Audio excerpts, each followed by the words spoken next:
नमस्कार. तर आता आपण फणसाच्या झाडावर चढणार आहोत. आता तुम्हाला दाखवणार मी डिटेल्समध्ये की आपण आपल्या फणसाचं वाण कोणतं आहे नेमकं आणि कोणत्या जातीचं फणस आहे ते. तर आपण जवळ जाऊन पाहणार आहोत. सध्या अजून कच्चे फणस आहेत, अजून पूर्ण पिकले नाहीत, त्याला थोडासा कालावधी लागेल पिकायला. तर आपण त्याच्याजवळ जाऊन तुम्हाला दाखवणार आहोत की फणसाच्या झाडावर चढून की किती फणस आहे, वरती काय आहे, की सध्याची स्थिती फणसांची कशी आहे. तर आता आपल्या फणसाला फणसं लागलेली आहेत आणि हे जवळपास 60-70 फणसं आहेत. बाकीचे काही ड्रॉप झालेली आहेत. जवळपास 60-70 फणसं आहेत आणि त्या फणसापैकी म्हणजे हे जे वाण आहे, मूळ हे वाण आहे कापा जातीचं फणस आहे. ह्याला चिकटपणा कमी असतो, कापून खायला हे सुटसुटीत आणि मोकळी ह्याचे घर निघतात आणि गोडसुद्धा चवसुद्धा खूप छान आहे, गोड आहे, चांगल्या पद्धतीने असा आंबूस लागत नाही.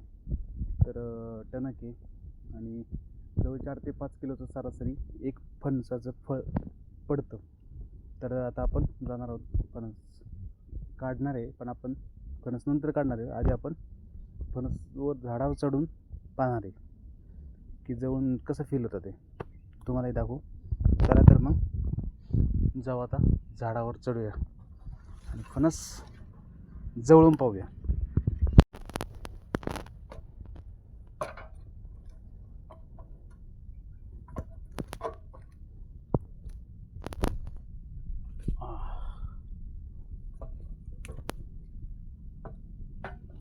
पाहतोय आपण हे जवळपास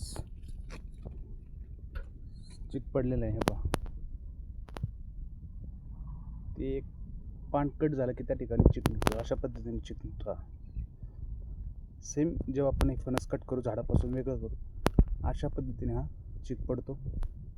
पुसून घ्यायचा आणि जर पिकलं नसेल तर 2-3 दिवस पेपरमध्ये झाकून ठेवायचं किंवा पाचटाखाली ठेवायचं किंवा नुसतं घरात ठेवून गेलं तरी चालतं आहे. आणि त्याच्यानंतर त्याला एकदम सुगंधी असा वास येतो, म्हणजे फणस पिकलं असं त्याचा थोडक्यात निर्देश आहे, म्हणजे त्याची लक्षणं आहेत ती फणस पिकल्याची. पाहता जवळ 7 ते 8 किलोचं फणस आहे. ही शेजारी आता आपण चाललोय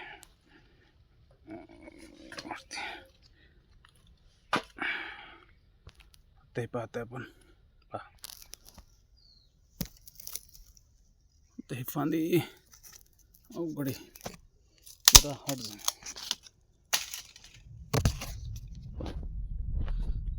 आता हा फणस जवळ 8 ते 10 किलोचा आहे. 10 किलोचा सहज आहे, कारण की पाहू शकतो आपण जवळून. पहा, वरती दिसतात का फणस आपल्याला, इथे नारळ आहेत आणि शेजारीच फणसाचं झाड आहे. सो ह्या 50 तर सहज असतील माझ्या अंदाजे, मोजले नाही, 50 तर असायच पाहिजे. या बाजूने सुद्धा पण पाहत आहे, पहा वरती. आता मला झूम करता येत नाही मोबाईल, कारण एका हाताने मोबाईल धरलेला, एका हाताने मी शिडी धरलेली. जर मोबाईल सुटला,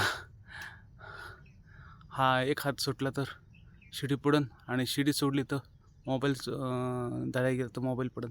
दोन्हीपैकी काहीतरी पडन. त्याच्यापेक्षा आपण पाहू शकतो, तर मी तरी पडन, म्हणजे अवघड स्थिती आपली उभं राहण्याची. पहा, या ठिकाणी आपल्याला दिसतंय समोर मधून 2 फांद्यांच्या मधोमध आपल्याला फणस दिसत आहेत, पाहू शकता आपण. हे पहा, आता वर जास्त आपण जाऊ शकत नाही.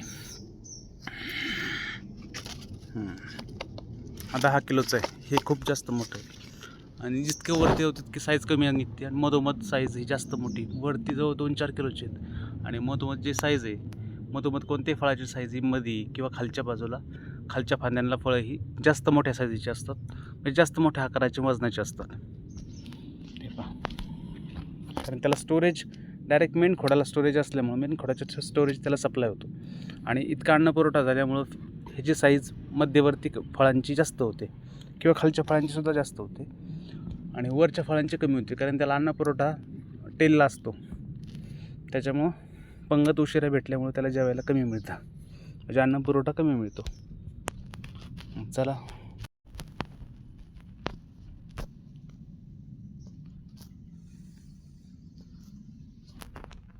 आपण आता इतक्या हाईटवर आलेलो आहे, माझ्या मागं तुम्ही पाहू शकता फणस आहेत.